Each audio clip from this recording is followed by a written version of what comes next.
미국엔 나스닥, 우리나라엔 코스닥이 있다면 뉴스쇼에는 뉴스닥이 있습니다. 뉴스쇼 증권시장 뉴스닥, 오늘 석 브라더스조 나오시는 날이에요. 정의당의 박원석 전 의원 어서 오십시오. 네, 안녕하세요. 바른미래당 이준석 최고위원 어서 오세요. 네, 안녕하세요. 제가 깜짝 놀랐던 게 예. 인스타그램에 아까 기다리면서 네네. 대기 중이라고 올렸더니만은 오늘 석브라더스 하는 날이죠? 이렇게 올리신 분이 있어가지고 제가 아까 예고에 말씀드렸거든요. 이 브랜드가 진짜 커지고 있다는 생각이 들면서 박원석 의원님과 뭘 같이 해야 되나 생각하고 있습니다. 카페라도 하나 할 거예요. 좋네. 택시는 이제 완전 끝난 거예요? 네, 택시 끝났어요. 택시 이제. 완전 네. 끝났고. 그러잖아 오늘 어버이날인데 어떻게 카네이션은 한 송이씩 달아드리시고 온 겁니까?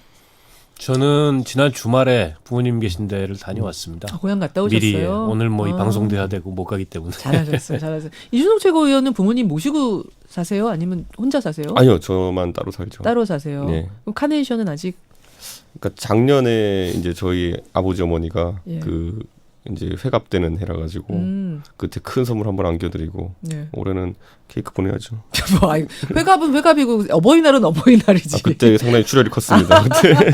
자, 제가 이 얘기를 하는 이유는 5월 8일입니다, 여러분. 잊지 말고 일단 전화라도 한 통화. 예, 선물 준비 못하신 분들, 오늘 찾아가기 어려우신 분들은 전화라도 한 통화라는 뜻으로 말씀을 드렸고, 자, 오늘 뉴스닥 본격적으로 들어가기 전에 잠깐 바른미래당 상황 2분만 짚고 가겠습니다. 네, 이준석 최고위원. 오늘 바른미래당 의원총회 열리죠? 열리죠. 김관영 원내대표 불신임을 묻는 투표한다면서요. 예. 몇 명이 갑니까? 지금 뭐 사실 15명 정도가 이제 불신임에 동참할 것이다. 이른바 유승민 뭐 개파 이렇게 불리는 플러스 이제 국민의당 쪽에서도 몇 분이시고요? 예, 사실 김관영 원내대표의 불법 사보임이나 이런 거에 불만을 가진 분들이 있기 때문에 예, 예. 저는 뭐 수치상으로는 다수지만은 근데 뭐 이게 절차가 정해진 건 아닙니다. 그러니까 15명이 모이면은 예. 뭐 실제로 물러나야 되고 이런 건 아니고 상징적인 의미가 있는 거죠. 상징적인 의미로. 예. 그러니까 우리가 맨날 북한이 뭐 잘못하면은 국회에서 대북 결의안 내는 것처럼 그러니까 뭐 북한이 듣고 무시할 수도 있는 거고 예, 뭐 그런 예. 것처럼 김관영 원내대표도 뭐 의원 다수의 뜻은 무엇인지 알겠지만은 버티겠다고 하면 버티는 거죠. 어제 김관영 원내대표가 유승민 의원을 향해서 굉장히 강한 발언을 했어요. 총선에 3번 달고 나갈 거냐, 2번 달고 나갈 거냐 분명히 밝히셔라. 그러니까 3번 달고 나간다는 의미는 바른미래당 달고 나가실 거냐, 아니면 2번 자유한국당 달고 나가실 거냐. 혹시 그러니까 그 말의 뜻은 자유한국당 가려고 지금 이러는 거 아닙니까?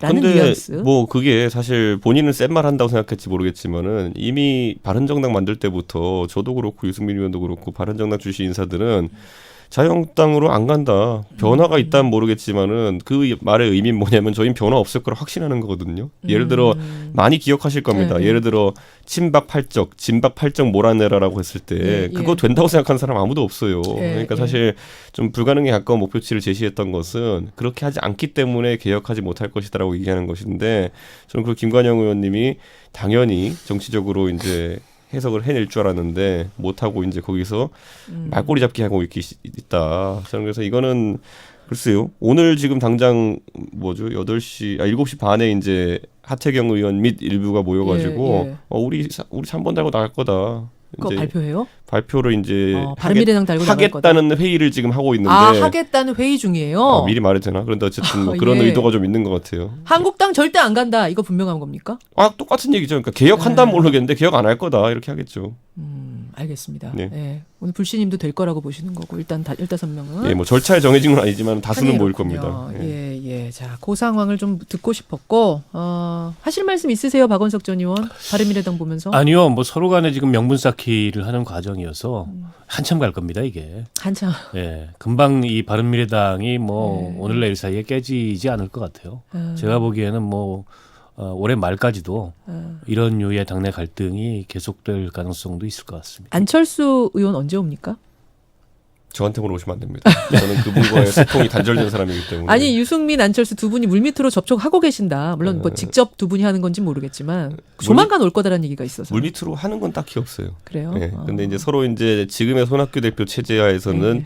비전이 좀 없다는 거에서 공감대가 공감대가 형성됐을 뿐, 형성됐다. 뭐 물밑으로 뭐 교섭하고 이런 건 없고 정의당을 보면 부럽습니다. 왜요? 그 예전에 2013년인가요? 그 당내 내분을 딛고 예. 이제 새 출발해서 여기까지 와 있기 때문에 예. 저는 상당히 아니 부러워하지 말아요.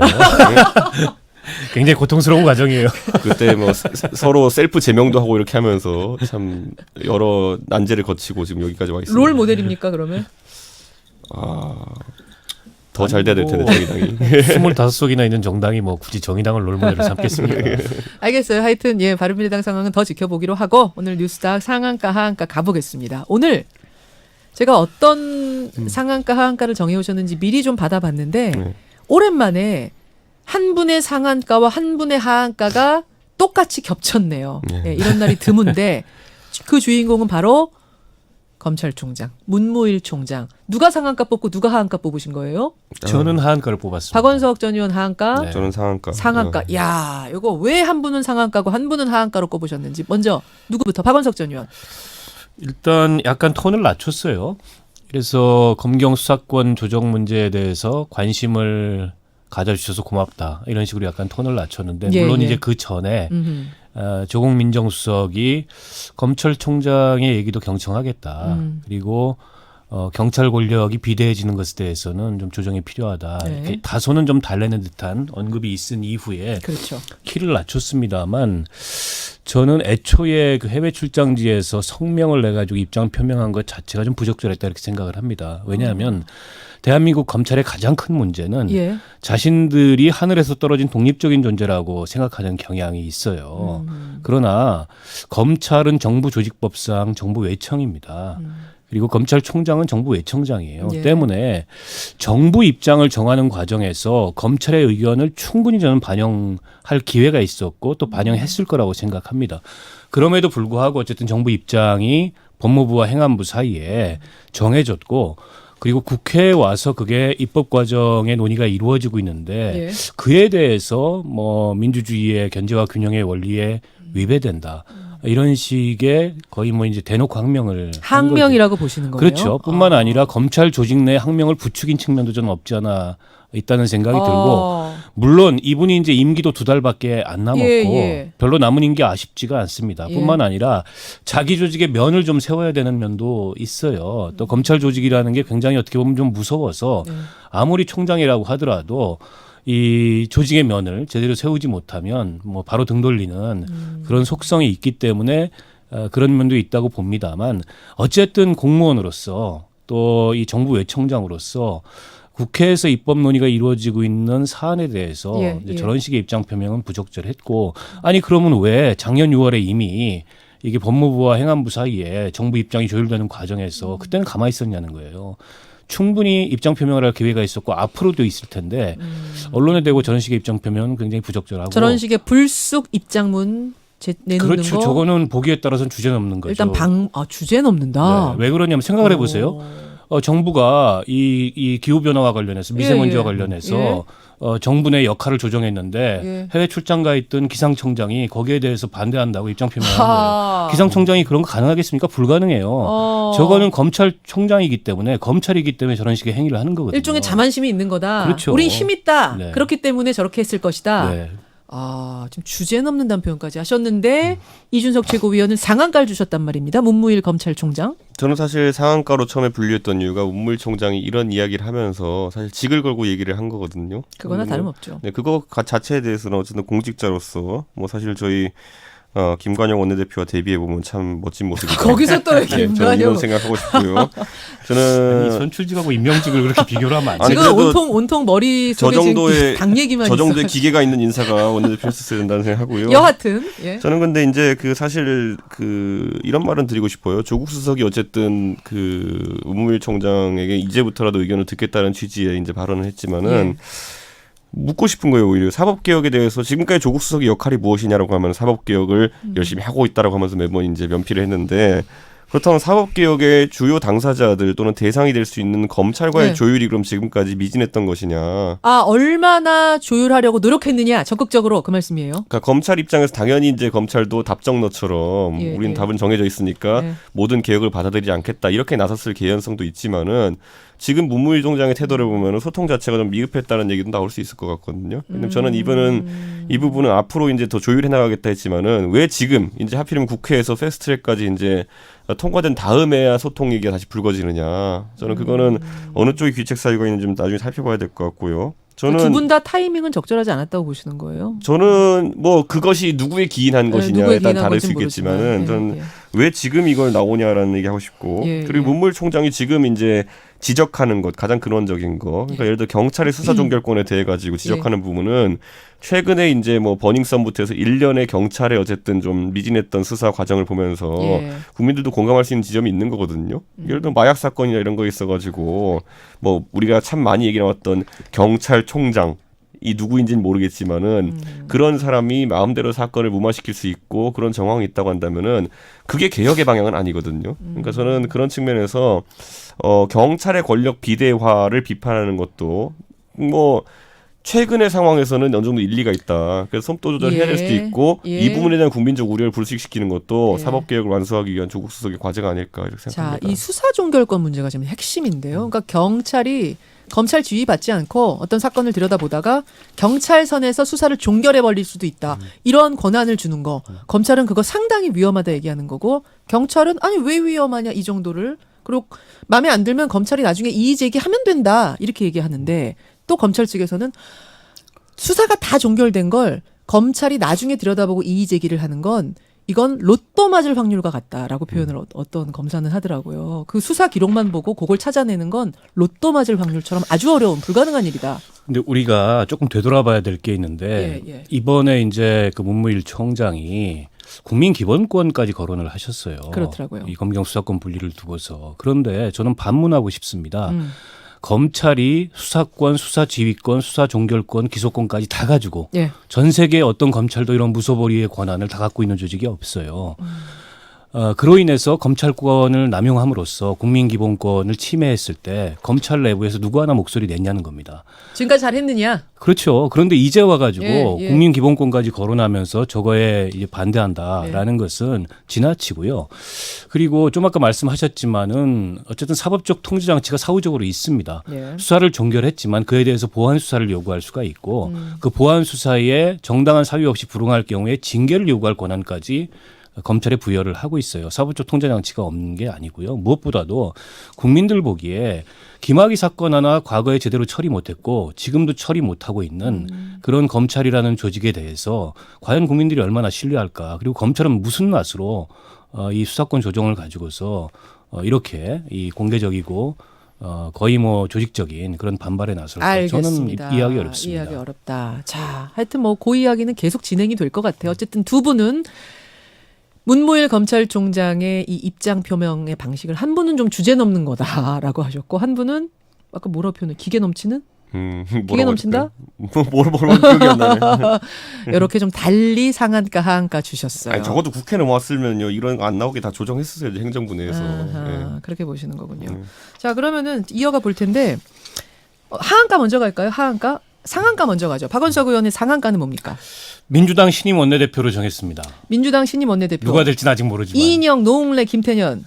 누가 될 것 같습니까? 일단 분위기는 다른 제가 당이긴 어제 하지만. 민주당 내부인한테 조금 취재를 해봤더니 예. 확실한 거는 결선은 갈 것 같고 두 명으로. 네, 결선 가도 한 5-6표 차이에서 박빙입니까? 예, 갈릴 것 같다. 와, 그래요? 그런데 만약에 이인영 의원이 2등으로 결선을 가면은 이인영 의원이 될 가능성이 굉장히 높다. 그러니까 그 얘기는 1차에서 과반으로 예, 김태년 의원이 끝나지 못하면 예. 지금 이제 흐름하고는 좀 다르게 뒤집어질 가능성도 있다. 이런 관측이 좀 있더라고요. 그렇군요. 네. 그렇군요. 이준석 최고위원 지금 남의 당 생각할 상황은 머리가 그렇게 지금 제가 여유롭진 한 않으시지만 가지 중요한 건 원내대표 잘 뽑아야 됩니다. 예, 진짜 잘 뽑아야 됩니다. 예, 그건 있고요. 지금 기승전 바미당 바른미래당이에요. 예, 진짜 잘 뽑아야 이준석 돼요. 최고위원은. 그런데 어쨌든 뭐 김태년 의원이 우세하다고 알려져 있지만은 예. 저는 여기에 한번 이제 뉴스닥 청취자들한테도 드리고 싶은 말씀이 예. 총선 1년 앞두고 예. 그 원내대표는 중요해요. 중요하죠. 왜냐하면 정부와 어떤 각을 세울 것이냐 아니면은 어떻게 같이 협력해서 나갈 것이냐를 이제 가르는 시점인데 20대 총선 2016년 총선에서 예. 그 1년 전에 딱 선출됐던 사람이 원내대표가 새누리당에 누구냐 하면요. 유승민이라는 사람이에요. 그래요. 예. 예, 근데 예, 그때 예. 보면은 예. 그 당시에 새누리당 의원들의 집단 지성은 어느 쪽으로 작동했냐면은 예. 어느 정도 박근혜 정부의 그 정책 기조에 좀 이제 다른 대안적 행보를 하는 사람이 필요하다는 생각을 했기 때문에 그때 유승민 원내대표를 만들었던 것이고 청와대는 그게 이제 불편해가지고 치고받고 싸우고 배신자니 나중에 그 사장이 난 거거든요. 그렇죠. 그러니까 저는 이 상황에서도 민주당 의원들도 그거 하나만 볼 겁니다. 내년에 총선에 있어가지고 문재인 대통령과 행보를 완전히 같이 하는 사람들이 좋은지 예. 아니면 조금 대안적 의견들 제시할 수 있는 사람이 좋은지. 왜냐하면 개별 의원선에서는 최근에 뭐 원전 관련 송영길 의원도 그렇고 예. 검찰 관련해서 조응천, 금태섭 의원도 그렇고 네. 다른 의견 하는 사람들이 생겼어요. 그렇죠. 하지만 문재인 대통령의 취임 2주차 지지율이 굳건하기 때문에 그렇다고 각을 세우기는 뭐한 상황이거든요. 아하. 그렇기 때문에 저는 이 시점에서 그게 아마 각자의 표심을 가르는 지점이 되지 않을까. 예. 굳이 따져보면요. 최근에 자유한국당 원내대표 선거도요. 보면 김학용 대 나경원 이 구도에서 김학용 의원은 소위 말하는 비박계 입장을 대표했는데 비박계는 물갈이 혁신을 이야기했고 그 나경원 대표 같은 경우 화합을 이야기했어요. 네, 그 안에서 네. 화합이라는 가치 결국 나한테 공천을 줄 것 같은 사람한테 많이 이제 표가 간 게 현실이었거든요. 저는 그 지점 두 가지. 그러니까 정책적으로 정부가 어떤 각을 해올 것이냐. 두 번째로는 나에게 공천 줄 사람이 누구냐. 누가 될 것 같아요? 저는 그래서 지금 김태년 의원이 유리할 것이다. 아, 저는 이런 생각을 하는 그럼 거지. 김태년 의원님은 어느 쪽인 거예요? 최대한 이제 친문 주류화 닿아 있는 세력이다. 그러면 청와대에 힘 실어줄 쪽으로 갈 거다. 그렇죠. 지금은 문재인 대통령 지지율이 50% 가까운 상황 속에서는 예, 특히 많은 의원들이 대통령과 행보를 같이 하는 것이 좋다라고 생각할 가능성이 자, 높습니다. 그게 관전 포인트라고 보시는 거군요. 알겠습니다. 예. 이것도 지켜보고 하나 남은 사람이 이준석 최고위원의 하한가네요. 예. 누구 골라오셨어요? 아 오랜만에 강경화 외교부 장관. 강경화 외교부 장관. 왜요? 왜?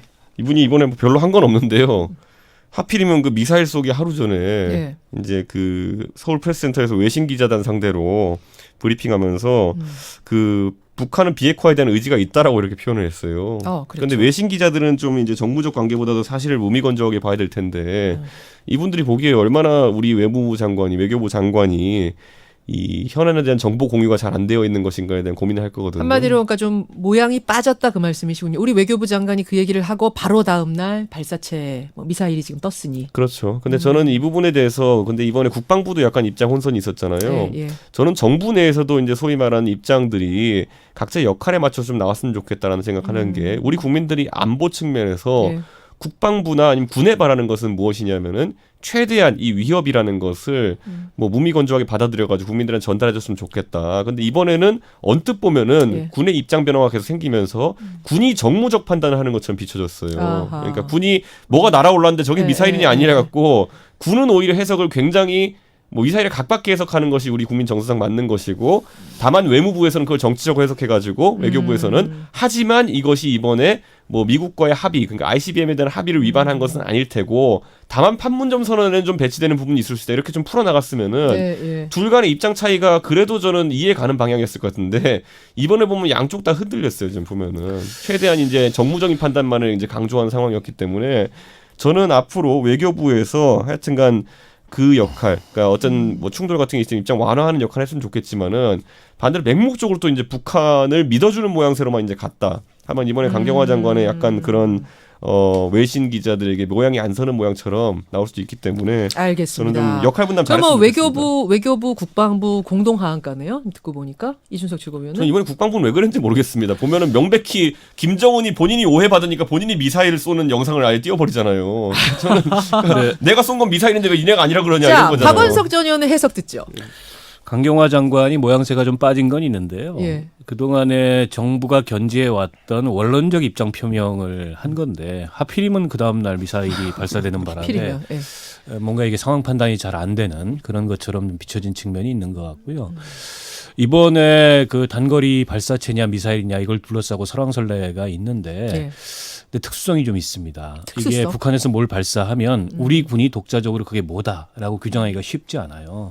그게 이제 한미 동맹의 특성인데 왜냐하면 저건 한미 군 정보 당국이 공동으로 분석을 해서 예, 저게 예. 탄종이 뭐고 재원이 얼마고 이런 걸 이제 발표를 하는데 공동으로 협의해서 결론이 나야 그렇죠. 발표해요. 근데 지금 이제 미국 같은 경우에는 다소 좀 유보적인 입장에 예, 예. 서 있고 저는 뭐 저게 발사체라고는 얘기했지만 미사일인 것 같습니다. 예. 그다음에 뭐 러시아제 무슨 뭐 그 이스칸데르라고 미사일의 이스칸데르 하더라고요. 미사일의 유사품이다 이런 얘기가 있는데 그런 것 같아요. 그러나 지금 미국의 태도를 보면은 예. 이걸로 판 깨지는 않겠다. 그게 분명하죠. 이게 이제 ICBM이 아니기 때문에 예, 예. 유엔 안보리 제재는 위배되지만 탄도미사일이라서 예. 그러나 과거에도 보면 유엔 안보리 제재가 이중적으로 적용이 됐거든요. 맞아요. 문헌상으로는 위배지만 실제 안보리 제재를 운영할 때 있어서 단거리 이 미사일은 예외였습니다. 제재 안 했습니다. 이번에도 비슷한 전례를 따라갈 것 같고 폼페이오 장관 입장 표명한 거를 보면 뭐 저게 ICBM은 아니지 않느냐? 그리고 인도주의적 지원이나 뭐 대화의 노력은 계속하겠다라고 예, 해서 대체로 미국의 기조가 그렇게 잡혀 있기 때문에 우리 군 당국자들도 아마 내부적으로는 좀 뭐 미사일이다 이렇게 판단하고 있을 겁니다. 그러나 발표를 군이 그렇게 공식적으로 하기에는 이런 한미 관계나 또 한미 이 동맹의 특성상 그게 쉽지 않은 일이다. 이 점을 좀 우리가 이해를 해야 될 것 같고요. 그래도 군은 정무적인 판단하지 않고 가야 된다라는 그래서 이 지적에 대해서 아니 그건 맞죠. 예. 맞고 그래서 군 당국자들의 그 언론 보도 인용을 보면은 예. 미사일인 것 같다라는 정도의 입장 표명이에요. 그러나 신중해야 한다 뭐 이런 거죠 지금. 인 것 같다. 예. 미사일로 보인다라는 예. 정도의 입장 표명이기 때문에 좀 군 스스로도 모호하고 애매한 화법을 취할 수밖에 없는 그런 특성이 있다고 봅니다. 근데 저는 이제 이게 북한이 단거리 미사일을 발사하고 2006년에도 비슷한 일이 있었어요. 그러니까 단거리 미사일 발사하고 이제 최대한 외교적으로 이제 북한과의 대화를 이어나가려고 하는 쪽에서 저것은 뭐 미사일이지만 크게 문제 삼지 않겠다 했을 때 북한이 시차를 몇 개월 두고 장거리 미사일 또 쐈어요. 그러니까 이것이 우리가 면밀하게 분석해야 될 것이 앞으로 다시 이제 장거리 미사일 발사를 재개하기 위한 어쨌든 북한이 우리나라와 미국의 반응을 살펴보려는 그런 움직임이 아닌지. 알겠습니다. 그렇다면 오히려 지금 강한 경고가 들어가야 된다. 니네 큰 거 쏘면 안 돼. 이렇게 나가야 되는 것인데 지금 뭐 작은 건 쏴도 괜찮아. 이렇게 하는 분위기 자체가 또 오판을 날 수 있다. 이런 생각합니다. 강한 경고를 해야 된다 이준석 최고위원. 박원석 전 의원은 지금 뭐 간 보는 건 맞는데요. 예. 그렇다고 저게 뭐 ICBM이나 장거리 미사일 발사로는 못 나갈 겁니다. 그러면 이 판은 완전히 깨는 거고 고스란히 그 이 판을 깬 빌미를 스스로 주게 되는 건데 글쎄요 북한도 아직까지는 대화의 방점이 있고 대화로 자기들과 대화를 해달라는 지금의 이 교착 국면을 좀 깨야 되지 않겠냐는 그런 시그널이라고 봅니다. 저는 여러 채널로 당연히 미국이나 이런 곳에서 너네 큰 거 쏘면 혼난다라는 얘기가 들어갔었어야 된다 이렇게 봅니다. 지금. 들어가지 않았을까요? 들어갔을 설마? 거라고 들어갔을 봅니다, 거라고 저는. 봐요. 저도. 예. 경고를 하되 판을 깨는 것까지는 우리 이익상, 우리 전략상 그건 좋지 않다라는 걸로 두 분 다 결론은 마무리 지어도 되겠죠. 예, 오늘 뉴스다 여기까지 갈 텐데 1분 정도가 남았거든요. 긴 말은 못 하겠고 오늘이 문재인 정부 3년 딱 되는 날이에요. 그래서 점수를 딱 주시고 이유는 안 듣겠습니다. 개인적인 점수 주시고 끝내겠습니다. 누구 먼저? 박원석 전 의원. 만점이 얼마입니까? 100점입니다. 저는 한 75점쯤 주겠습니다. 이준석 최고위원. 저는 경제 11점, 100점 만점이라니까요. 외교 안보 33점. 100점 만점에? 이 20대가 평가한 점수였습니다. 20대 남성이. 여론조사였어요? 갤럽 여론조사에서. 어. 예. 이것도 수치 다 읊어야 되는데. 이따 제가 할게요. 예. 예. 그래서 본인은?